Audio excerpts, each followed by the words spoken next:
Thursday, November 30th, 2017, Monaco 64, home of alternative economics and contrarian views. So this morning I'm going to cover a few different topics, but they're related actually. One is the Big Short, a movie about the financial crisis of '08. The other one is ETFs and ETNs. And the other topic is Neel Kashkari. He's the president of the Federal Reserve Bank of Minneapolis. And he's tweeted a few comments of late, and I want to touch up on them. And he's related as well to the crisis of '08, and you'll find out later. And why did I watch The Big Short again? You know, I've seen it, maybe this is the third time. It's the kind of movie that I could watch, again many times over. A bit like Forrest Gump, I guess. But yeah, so what about The Big Short? It basically explains how the '08 crisis came about. And they start back in the '70s, actually, and they talk about the mortgage-backed security. Because that didn't exist prior to the '70s. It was a guy called Louis Ranieri, who invented it. I think he worked for Salomon Brothers. And basically, instead of each bank, lending giving a mortgage to an individual, he actually took a bundle of mortgages and packaged them into a mortgage-backed security and revitalized the banks. He was selling 20, 50, 100 million of these things to these pension funds and investors. And it made, it was a success. And it led to, eventually it led to the housing boom of '08. But one of the reasons I watched it, though, is because the main characters in The Big Short, Dr. Michael Berry, and the young guys from Brownfield Fund, and also Mark Baum, they made the right bet, but they had to go to Wall Street to get those bets written for them by the banks who were behind the fraud and the huge housing bubble. So, for example, Michael Berry started looking at the housing and subprime loans and mortgage-backed securities back in '05, '06, and he went to New York. He was from California, a fund in California. He went to New York, small fund, met Goldman Sachs. That was the first bank he met, and he told them, "I want to bet against the housing market," and they basically laughed at him. He explained to them he wanted to have a credit default swap, which is basically an insurance against a bond defaulting or a company defaulting, that Goldman Sachs would have to pay out the insurance in case that happened. And they said, "Are you sure you want to do that? Housing has never collapsed before. We've never had, and these bonds are AAA." And they said to him, "Oh, we'll do 5 million for you." And he actually said, "No, can I actually do 200 million?" And their eyes lit up and said, "Yes, sir, we can," And they said, "The only problem is, Mr. Berry, Dr. Berry, is that we're going to charge you a premium for holding these. If the housing market keeps going up, you're going to have to pay us a premium every year or every quarter." I don't know exactly what the structure was. And he said, "Fine." And that happened to all the other characters in the story. And then, the housing market starts its collapse, the subprime sector in '07. And there's a few companies going bust. I think it was, I forgot, Century Financial or something. One of the mortgage lenders collapses. And each individual bond packaged in these mortgage-backed securities, they go bust. And in spite of that, these guys that bet against this, and they used Wall Street to design these products, because these products weren't traded on an exchange. They're calling Goldman Sachs and Dr. Michael Berry saying, "Oh, where's my credit default swap now, expecting it to be higher. And it was lower. And the young guys from Brownfield Fund, calling their bank, or Bear Stearns, I think they use, and they're saying, oh, even though all these subprime mortgage lenders were collapsing, they're calling them and they're getting, oh, no change. Those bonds haven't changed. They're saying, and they're also asking the question, how come at Standard & Poor's and Moody's haven't changed the ratings on these bonds? Can't they see this is, the defaults are rising?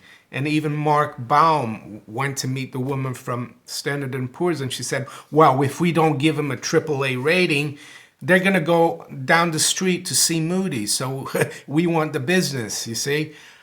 So it was all like corrupt. Well, it was kind of fraudulent, everything.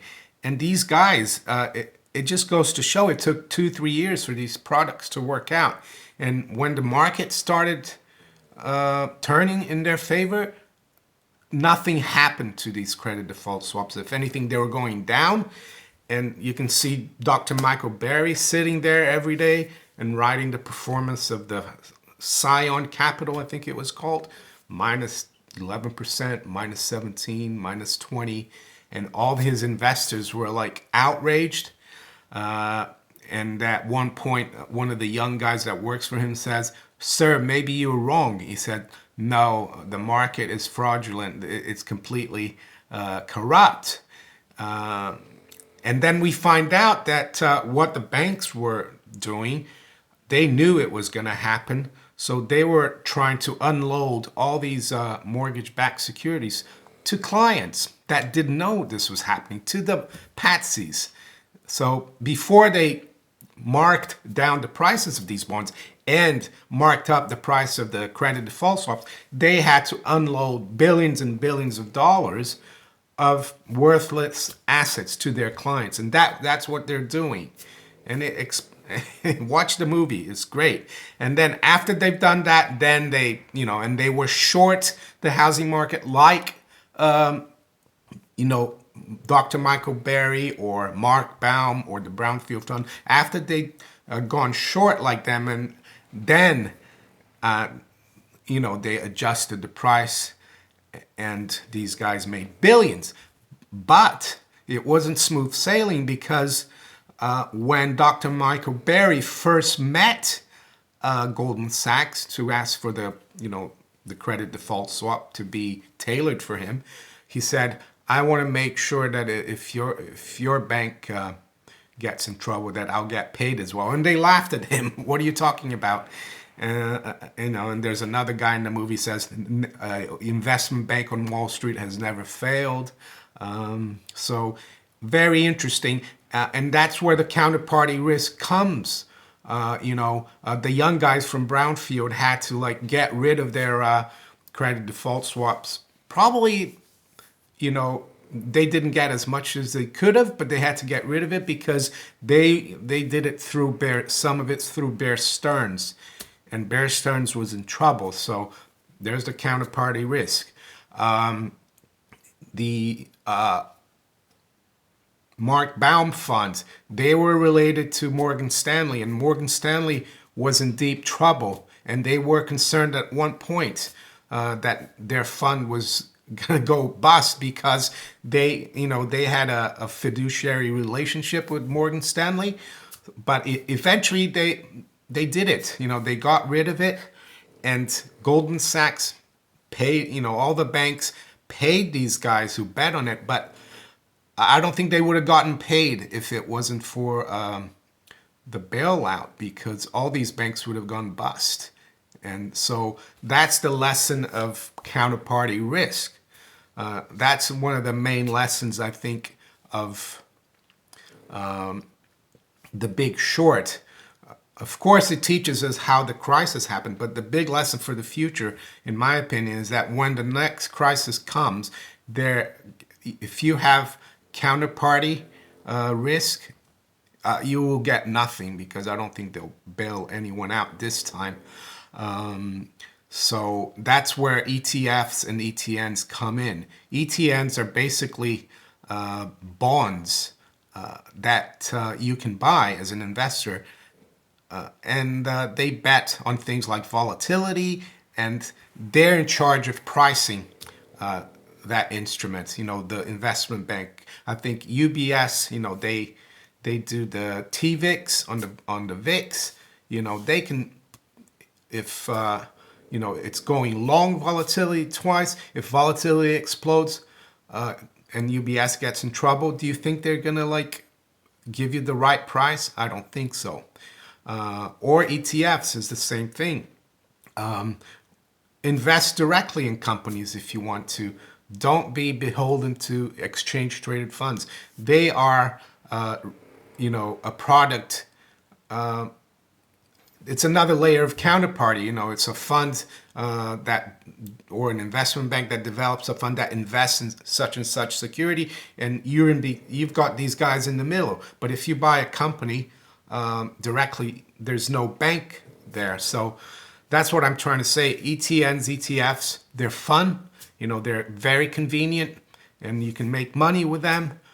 But longer term, I think they're very dangerous. And now they're pushing all the stuff that only big Wall Street banks and big mutual funds and hedge funds could do. They're pushing that to the small guy or small girl or the public. And all these 3 times leveraged ETFs, TVIX, all of this is derivatives.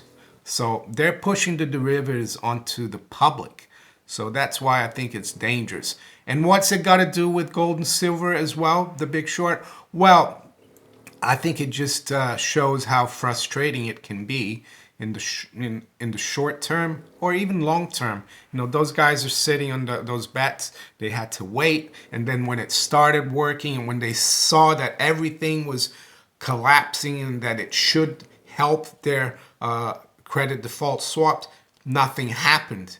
And it's the same thing with gold and silver. We know that the central banks have printed trillions upon trillions of dollars out of nothing, and that gold and silver should be precious and worth a lot more than it is, but it isn't. But I suspect it's because something we don't know. Maybe they need to cover their shorts, and they're actually buying the physical. They can't do it too quickly. But and Bitcoin, I wouldn't run away from gold and sell all my gold or silver and buy all of it in Bitcoin. Maybe buy a little bit. I mean, yesterday we dropped from 11,000 to 8,500, and now we're back above 10. Bitcoin is wild. But that's what I'm saying. It's frustrating. In the movie, they say, "Oh, this is never going to happen. This system is, fraudulent. It's corrupt. We're never going to get our money." And they did eventually. And that's the same thing that's happening now. We've known for years that the system, there's something wrong with it. That the prices are artificial, the bond yields are, fraudulent, and the central banks are just, manipulating everything, and they can't fight human nature and market forces forever. So at least it made me feel a little better watching that movie. And I know a lot of people are frustrated about what's happening in the markets these days. What about Neel Kashkari? Well, this guy worked for Goldman Sachs under Hank Paulson, and then, after the crisis of '08, he was hired by Hank Paulson to run TARP, which was the big bailout for Wall Street, the toxic asset recovery program. So, and yesterday on Twitter, he replied to Zero Hedge. And he said, the Fed's job is not to protect investors, because Zero Hedge on their tweet asked Neel, they were implying that the Fed was protecting the S&P. But I would say that, it might not be the Fed's job to protect small investors, but it is the Fed's job to protect the investment banks, because that's what Mr. Kashkari was hired to do. Back in '09 to run TARP by his boss Hank Paulson, who used to be his boss at Goldman Sachs. So yes, Mr. Kashkari, the Fed's job is to protect Wall Street and the big banks, but not the general investment public. So if you enjoyed this video, please like, share it, subscribe to my channel if you haven't yet. You can also follow me on twitter.com and on steemit.com. And I'll talk to you later. Bye.